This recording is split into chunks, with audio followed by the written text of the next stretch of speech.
Okay, so for instance, I'm going to read you 3 paragraphs of The Jungle, but it's a whole book.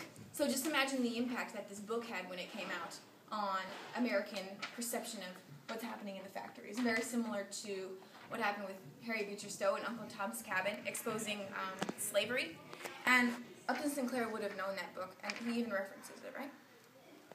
So here was a population, low class and mostly foreign. Most of these people were immigrants, remember?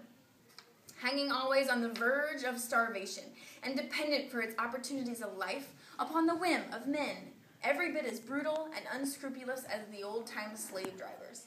Under such circumstances, immorality was exactly as inevitable and as prevalent as it was under the system of cattle slavery. Things that were quite unspeakable went on there in the packing houses at the time and were taken for granted by everybody. Only they did not show as in the old slavery times because there was no difference in color between master and slave. Okay, here's where it gets gross.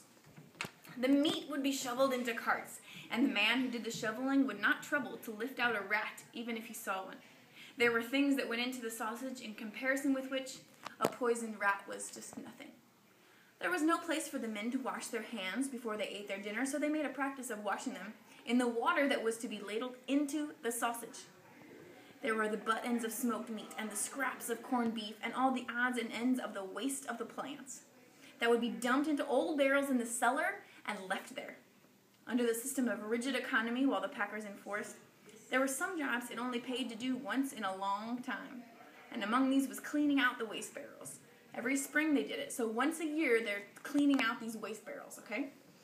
And in the barrels would be dirt and rust and old nails and stale water, and cartload after cartload of that waste would be taken up and dumped into the hoppers with the fresh meat and sent out as the public's breakfast.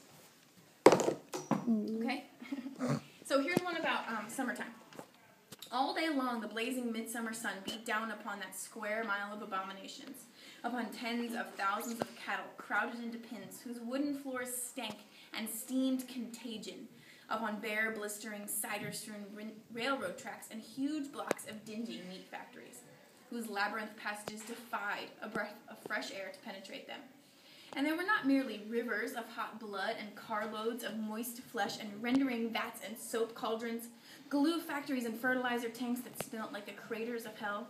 There were also tons of garbage festering in the sun, and the greasy laundry of the workers hung out to dry, and dining rooms littered with food and black with flies, and toilet rooms that were open sewers. Pause for me, please.